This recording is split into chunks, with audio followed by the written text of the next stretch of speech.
செய்யும் வினைதான் என் செய்யும் என்னை நாடி வந்த கோல் என் செய்யும் கொடுங்கூற்று என் செய்யும் கூரேசர் இருதாலும் சிலம்பும் தண்டையும் சதங்கையும் சண்முகன் தோளும் கடம்பும் என் கண்முன் வந்து தோன்றிடினேன். நம்ம இந்த வீடியோவில் பார்க்கக்கூடிய தலைப்பு அப்படிங்கிறது ராகுகேது பயிற்சி. எப்போவுமே ஒரு வருடத்தில் ராகுகேது பயிற்சி ஆகும்போது மக்கள் ஒரு எதிர்பார்ப்பு இருக்கும். இந்த கிரக பயிற்சியில் நமக்கு என்ன நன்மைகள் இருக்குது, என்ன தீமைகள் இருக்குது அப்படின்றது பொதுவாக எல்லாருக்குமே ஒரு எதிர்பார்ப்பு அப்படிங்கிறது இருக்க தான் செய்யும். அந்த வகையில் இந்த ஆண்டினுடைய ஆங்கில தேதியானது மே மாதம் 18ஆம் தேதி அன்னைக்கு தமிழ் வருஷம், அதாவது தமிழ் புத்தாண்டு பிறக்க போகுது. தமிழ் புத்தாண்டு விஸ்வாசு வருடம் 13ஆம் தேதி, சித்திரை 13ஆம் தேதி, அதாவது சித்திரை மாதத்துக்கு விஸ்வாச வருடத்தினுடைய முதல் மாதமான சித்திரை மாதத்தினுடைய 13ஆம் தேதி மாலை மணி 5:25க்கு. இது சரியான டைம் பார்த்திங்கன்னா ராகு காலம். இது ஞாயிற்றுக்கிழமை அன்றைக்கி இந்த ராகு பயிற்சியானது நடக்குது.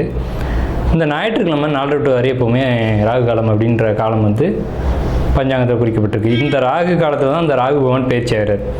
ராகு பகவான் எங்கேருந்து பயிற்சி ஆகிறாங்க அப்படின்னு பார்த்தீங்கன்னா மீனத்துலேருந்து கும்பத்துக்கு பயிற்சி ஆகிறாங்க, ஆன்டி கிளாக் வைஸ், அதை எதிர் சுற்று வழியாக.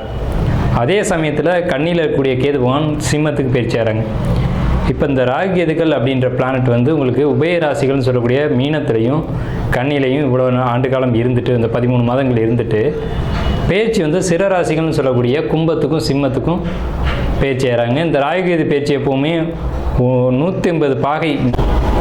தனுசு ராசி, உத்திராட நட்சத்திரம் 1ஆம் பாதம்.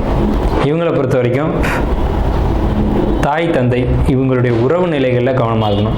அவங்க அம்மா பிரிஞ்சு போவாங்க, இல்லைன்னா உடல் சரியில்லாமல் போகும். ஸோ இதில் ரெண்டுக்குமே நீங்கள் இடம் கொடுக்கக்கூடாது. ஆனால் காலகட்டம் நல்லா தான் இருக்குது. நீங்கள் கொஞ்சம் அனுசரித்து போனீங்க அப்படின்னா இதை சரி பண்ணிக்கலாம். உத்திராட நட்சத்திரம் 1ஆம் பாதம் தனுசு ராசியை பொறுத்த வரைக்கும் உங்களுக்கு புதிய சொத்துக்கள் வாங்கக்கூடிய அமைப்புகள் இருக்குது, புதிய வாகனங்கள் வாங்கக்கூடிய அமைப்புகள் கண்டிப்பாக இருக்குது. குடும்பத்தில் கண்டிப்பாக இது நாள் வரைக்கும் இருந்த கஷ்ட காலகட்டம் அப்படிங்கிறதெல்லாம் குறைஞ்சி ஒரு நிம்மதியான சூழல் அப்படிங்கிறது வரும். வீட்டில் ஒரு ஆல்ட்ரேஷன் ஒர்க் கண்டிப்பாக உத்திராட நட்சத்திரத்துக்கு நடக்கும். அதை நடத்திக்கோங்க. 2025 ராகுகேது பயிற்சி பலன்கள் தனுசு ராசிக்கு. நாம் இந்த வீடியோவில் பார்க்கக்கூடிய கான்செப்ட் என்ன அப்படின்னு பார்த்தீங்கன்னா, தனுசு ராசிக்கு 2025 பயிற்சியாகி வந்திருக்கக்கூடிய இந்த ராகுகேது பயிற்சி என்ன மாதிரியான பலன்களை கொடுக்கும் அப்படிங்கிறத நம்ம பார்க்குறோம். உங்கள் ராசிக்கு சரியான தமிழ் விஸ்வாச வருஷம் சித்திரை மாதம் 13ஆம் தேதி அன்னைக்கு, ஆங்கில வருஷம் 2025 மே மாதம் 18ஆம் தேதி அன்னைக்கு மாலை மணி 5:25க்கு சரியான ராகு காலத்தில் உங்கள் ராசிக்கு 4ஆம் இடத்துல இருந்த ராகு பயிற்சியாகி 3ஆம் இடத்துக்கும், உங்கள் ராசிக்கு 10ஆம் இடத்துல இருந்த கேது பயிற்சியாகி 9ஆம் இடத்துக்கும் வந்திருக்காங்க. இந்த ராகு கேது பயிற்சியானது என்ன பலன்களை செய்ய போகுது அப்படின்னு கேட்டிங்க அப்படின்னா, நாளில் இருந்த ராகு நிறைய இடர்பாடுகளை கொடுத்துருக்கோம். இதுக்கு முன்னாடி இனி என்ன செய்யும் அப்படின்னு பார்த்தீங்கன்னா, உங்களுடைய முயற்சியெல்லாம் பிரம்மாண்டமாக இருக்கும். பெரிய பெரிய முயற்சிகள் எடுப்பீங்க, அதில் சக்ஸஸ் பண்ணுவீங்க. கண்டிப்பாக இதுக்கு சப்போர்ட்டிவாக இறைவனுடைய வழிபாடு அப்படிங்கிறது உங்களுக்கு முக்கியமாக தேவை.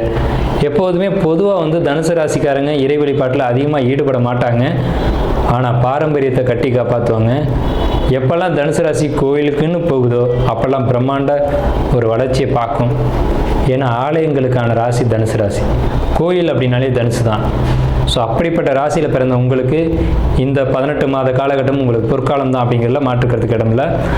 உங்களுடைய ராசிக்கு இந்த ராகுகேது பயிற்சி அப்படிங்கிற 18 மாத காலகட்டமும் ரொம்ப சிறப்பான காலகட்டம். என்னென்ன விஷயங்களுக்கு பாதிப்புகளை தரும் அப்படிங்கிறதை நம்ம பின்னாடி சொல்லுவோம். முன்னாடி பாசிட்டிவான விஷயங்களை பேசிடுவோம். உங்களுக்கு வாழ்க்கை துணை இடத்துல சின்ன சின்ன கருத்து வேறுபாடுகள் ஏற்படாமல் இருக்காது. ஆனால் நீங்கள் இறங்கி போய் அதை சரி பண்ணிடுவீங்க, கவலைப்படாதீங்க. அவங்க உயர்த்தி பேசினா நீங்கள் அமைதியாக போயிடுவீங்க.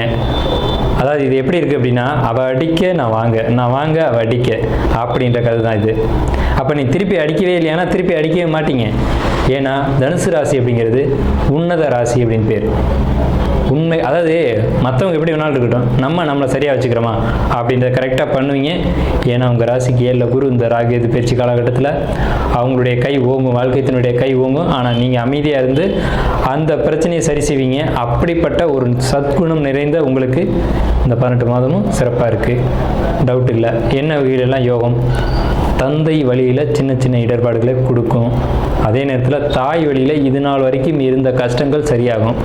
அம்மாவுக்கும் உங்களுக்கு பிரச்சனை, அம்மாவுக்கும் உங்களுக்கு கருத்து வேறுபாடு, நீங்களும் அவங்களுக்கு பேசிக்கவே இல்லை அப்படின்னா இனிமேல் இந்த உறவில் இந்த விரிசல் சரியாகும். சரிங்களா? இது ஒரு பக்கம். இனி என்ன நடக்கும் அப்படின்னு பார்த்தீங்கன்னா, தந்தை வழியில் ஏதேனும் இடர்பாடுகள், தந்தை வழி சொத்துல டாக்குமெண்ட்டில் ஏதாவது சின்ன சின்ன கரெக்ஷன் பண்ண வேண்டிய ஒரு சூழ்நிலை, அல்லது அப்பாவுக்கும் பையனுக்கு பேச்சுவார்த்தை நடக்காத ஒரு சூழ்நிலை, இதெல்லாம் இருக்கும். ஆனால் குடும்பத்துக்குள்ளே ஒற்றுமை அப்படிங்கிற ஒரு அமைப்பு இந்த ராகு கேது பேச்சில் கண்டிப்பாக கிடைக்கும். ஏன்னா இப்போ 10ஆம் இடத்து இந்த கேது தொழிலில் நெருக்கடியை கொடுத்துட்டு இருந்தாங்க, இப்போ 9ஆம் இடத்துக்கு பேச்சு ஆயிடுச்சு. அப்போ தொழில் நெருக்கடி அப்படிங்கிறது நிவர்த்தி ஆகியாச்சு. அப்போ தொழிலில் நிம்மதி கிடச்சிட்டாலே குடும்பத்துக்குள்ளே ஆட்டோமேட்டிக்காக நிம்மதி வந்துடும்ல. ஆஃபீஸில் வேலை செய்கிறோம், வீட்டுக்கு போகும்போது டென்ஷனோட போனால் தான் பிரச்சனை. இங்கேயே நிம்மதியாக போகிறோம்னா அங்கே என்ன பிரச்சனை வரப்போகுது அப்படிங்கிற ஒரு அமைப்பு தான் இப்போ உங்களுக்கு. இப்போ 7ல் குரு அப்படிங்கிறது ஒரு பாசிட்டிவான விஷயம். 10ஆம் இடத்தை விட்டு கேது பயிற்சியாகி 9ஆம் இடத்துக்கு போனது இன்னும் பாசிட்டிவான விஷயம். 4ஆம் இடத்துல இருந்த ராகு 3ஆம் இடத்துக்கு வந்து பிரம்மாண்டமான முயற்சிகள், வெற்றிகள் அப்படிங்கிற ஒரு அமைப்பு. பொதுவாகவே ராகு கேதுக்கள் 3, 6, 10, 11 இருந்தால் வெற்றி தான். இப்போ உங்களுக்கு 3, 6, 9, 10, 11ன்ற அமைப்பில் ராகு கேதுக்கள் அமைஞ்சது கணவன் மனைவி வழியில் ஒரு நல்ல ஒரு இணக்கத்தையும், சொத்து ப்ராப்பர்ட்டி போன்ற விஷயங்களில் ஒரு அனுகூலமான விஷயத்தையும், தேவையற்ற வம்பு வழக்குகள் இது நாள் வரை இருந்தால் அதுலேருந்து ஒரு அமைதியான சூழ்நிலையும் உங்களுக்கு ஏற்படுத்த போகுது அப்படின்ற ஒரு நல்ல அமைப்பில் தான் இந்த ராகு கேது பயிற்சியானது மே மாதம் 18ஆம் தேதி அன்றைக்கி நடக்க இருக்குது. எப்படி பார்த்தாலும் உங்களுக்கு ஏற்றம் தரும் ராசிகள் அப்படின்ற ஒரு அமைப்பு கீழே மேஷம், மிதுனம், விருச்சகம், மகரம், தனுசு, மீனம், இந்த அடிப்படையில் நீங்களும் வந்துடுறீங்க. ஸோ உங்களுக்கு 90% நல்ல பலன்கள் தான் இருக்குது.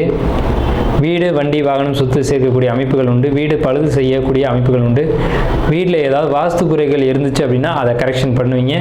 வாஸ்து குறைகள் கரெக்ஷன் பண்ணாவே உங்கள் வாழ்க்கை நல்லா இருக்குமே. ஸோ அப்படி ஒரு அமைப்பு. இந்த வகையில் பார்க்கும்போது தனுசு ராசிக்கு 3/4 பங்கு 90% மேலே நல்ல பலன்கள் தான் இருக்குது. வாழ்த்துக்கள்.